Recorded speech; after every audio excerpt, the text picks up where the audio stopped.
Assalamu alaikum wa Wa alaikum rahmatullahi assalam wa wa barakatuh. rahmatullahi wa Sheikh, barakatuh. great to have you here. It's my pleasure. Thanks for inviting me on. All the way from Toronto in Canada. That's right. We won't hold that against you. Please don't. This is your first time to the UK? And no, I've come to the UK many times. Alhamdulillah. Are you quite a seasoned traveller, do you think? I think so, yeah. Seasoned with a little bit of salt and pepper, if you mean, yeah. Travelling has its moments, doesn't it? It does. People always ask me, do you get jet lagged a lot? Well, I used to at one time, but now I've become accustomed to the jet lag. So it's like, sleep a few hours, get up, and not knowing what time it is. Alhamdulillah. You're renowned, mashallah, around the world as being for doing a lot of dawah work. You do a lot of interfaith work as well. Tell us a little bit about that. Yeah, well, the dawah and interfaith work obviously go hand in hand. We consider that interfaith work is a part of the dawah mission on the whole. The dawah mission is to promote the message of Islam to the wider world, especially to those who are not already Muslims, so that they can hear something about the message of Tawheed, about the fact that there's only one God. And that involves, obviously, having dialogues with people of other faiths, who, especially those who might question this Islamic presupposition. I hold a lot of debates with people who might feel that Islam is problematic on one front or the other, and I end up trying to show reason, evidence, and give proof for what we believe. So with interfaith work, from what people would say, it's you're sitting down on a platform with those of other faiths, the Ahl al-Kitab. Is that what you're doing? Are you sitting there and saying, well, we share common ground, which is we are the Abrahamic faiths, and then what do you do after that? Or are you going out to society in general, to those who don't perhaps have a faith as well? So explain what you mean by interfaith. Well, there are many aspects to the call. One is obviously going out to the community at large and giving the message. Like if we think of what Jehovah's Witnesses or Mormons do, for example, they go door to door, and we have a message that it deserves being presented door to door, being shouted from the rooftops, being promoted on radio and television and every public media.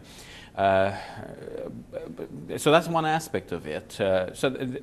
Every available method should be used. Just as Nuh alayhi salam, as the Quran addresses him and says that God said to him, deliver the message. And he says, Ya Rabb, I have done it. I've preached to them aloud and silently. I've given the message in public, and I've gone to them individually.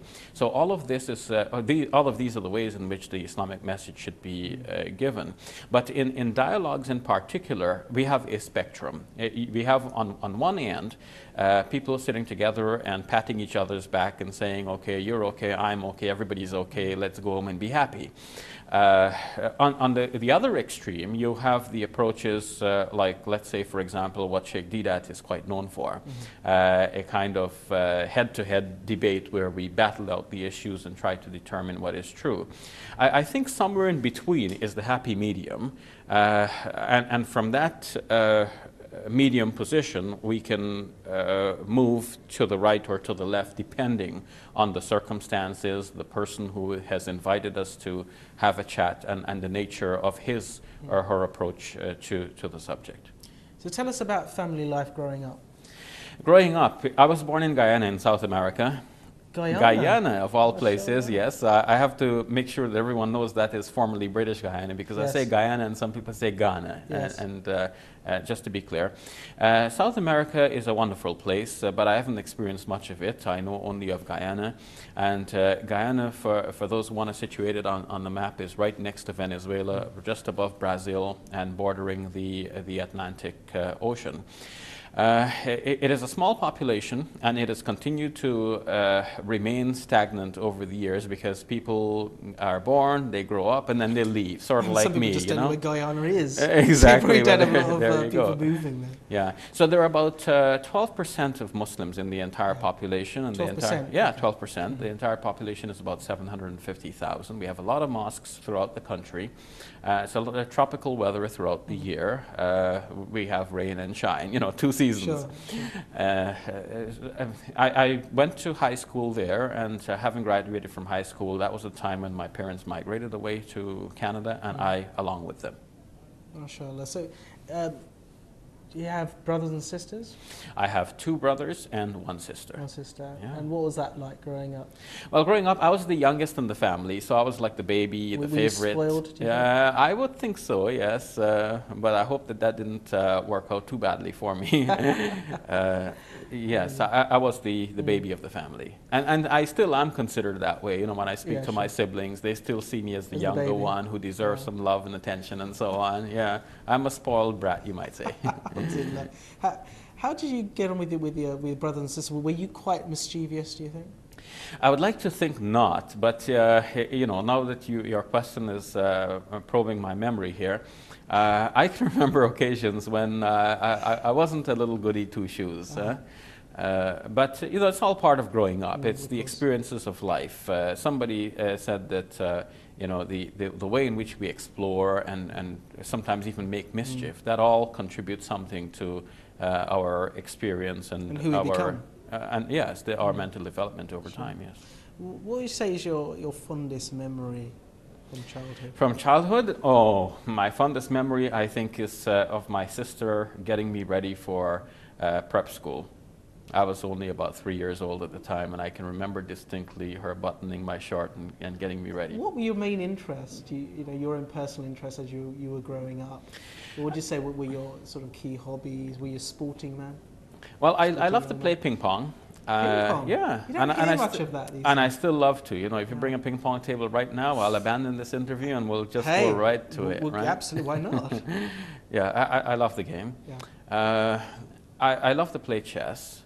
I loved reading and studying, not for school, like pursuing my own interest, just reading. personal pleasure. Yeah, reading stuff. So even as you're growing up, those were the interests that you had, and you still have these same yeah, that's right. That's right. You know, now that I'm in the UK, I can speak about my cricket fantasies. In Guyana, we played a lot of cricket because obviously Guyana was under British rule. It was a British colony, and I used to love to play cricket as well. How did you get to the stage now where you've become a renowned speaker? You're doing, mashallah, a lot of great dawah work as well. At what point in your life did you feel that you wanted to focus on the deen?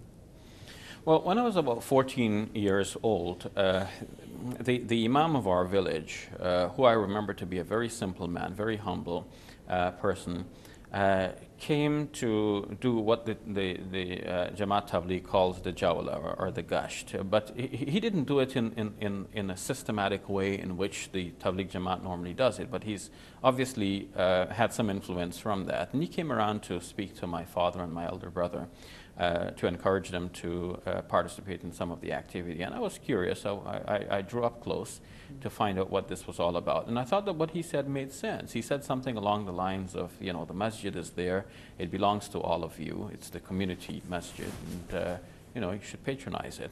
So I thought, yeah, I should do that. And I started going to the masjid. At the time, I didn't know how to pray very well.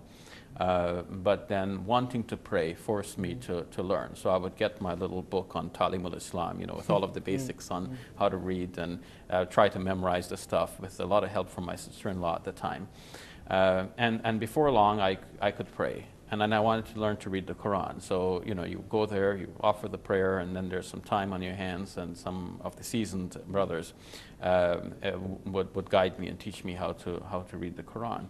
So that got me started on a lifelong mission of reading and studying, because the more books that were placed in my hands opened up my understanding about the religion. And the more I read about Islam, the more I saw that everything makes sense. And that was, I think, a foundation stone for me to now launch into a dawah as a lifelong activity. Because if I think of Islam as something that makes so much sense, I ask myself, why are we not presenting this to the public? So at that point in time, when you were learning, when you obviously spent time at the masjid with the local imam as well, what were your aspirations in Islam itself? Did you feel that for you it was just purely about bettering yourself, or did you feel at that point that you had a bigger vision, which was to take it beyond Guyana? At the time, I didn't have this bigger vision. No, that bigger vision emerged much later, after I migrated to Canada. What age were you when you migrated? Oh, I was about 16 at the time. So it's only a couple of years later. Then. Yeah, that's right. That's right. So in Guyana, it was just for myself. I just wanted to do this. But after I migrated to Canada, I was regularly visited by Jehovah's Witnesses, who would engage me in conversation regarding religion and which religion is true and so on. So that got me thinking, and I would stay up into the wee hours of the morning reading books by Sheikh Ahmad Didat to get the answers to the questions which these folks were asking me. And as I equipped myself with the answers, and I saw that Islam had the answers to the questions which were being asked, again, the thought that kept occurring to me is, why do I not go out and present the same message to others, as those folks are coming with their messages to us? And in fact, if the thought didn't occur to me, eventually the visitors mentioned that as well. Because if many Muslims may have had this experience, if you try to give them a piece of literature or something, they may say to you, look, as we came to your door, if you want to give us something, you should come to our doors. I mean, what they say in a way makes sense. If what you Muslims believe is so true, then why are you sitting on it? Why do you not broadcast it to the nations? I remember a personal experience some years back where one of my neighbours was a Jehovah's Witness, and we'd always discuss, but it'd always become like a heated debate. And I said to him, look, if what you hold is so strong, then come and visit us at the masjid, and we'd sit down with you. But I remember when I invited them, they turned up in suits and they're very well turned out, and we sat down. But and it was great actually to be able to have that dialogue. And I think it's really important that we take these opportunities. If people are willing, if we'll take information from people, that's fine. But I think likewise, we should also be willing to reach out and spend time and discuss Islam with people too. Yes, I think that is very important. Many Muslims, and not only Muslims but others as well, do not care about the reasonableness of the issues, or they do not care to flesh out the issues. Like a Christian knows he's a Christian, and that's it. A Muslim knows that he or she is a Muslim, and that's the end of the matter. I'm a Muslim, you're a Christian, let's just learn to live with each other, or let's just get along. But then there are some people for whom the issues are very important. They want to know the truth of the issues. If a Muslim says there is no God but God, and if a Christian says that God is the Father, the Son, and the Holy Spirit, well, obviously we're saying two slightly different things.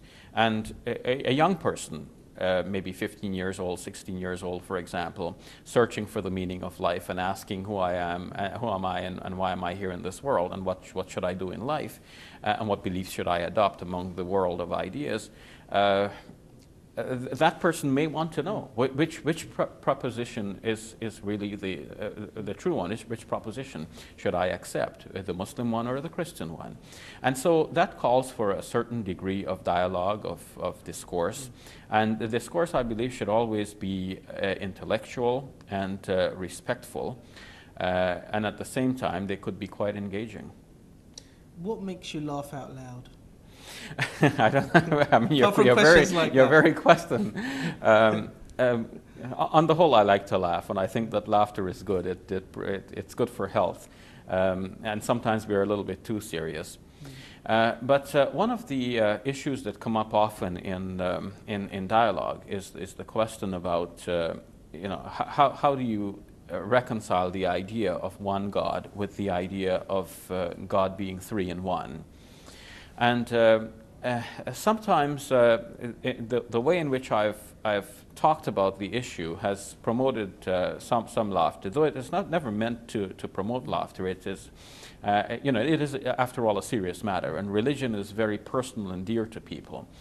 And we should not make mockery of anyone's faith. The Quran, in fact, prohibits us from doing that.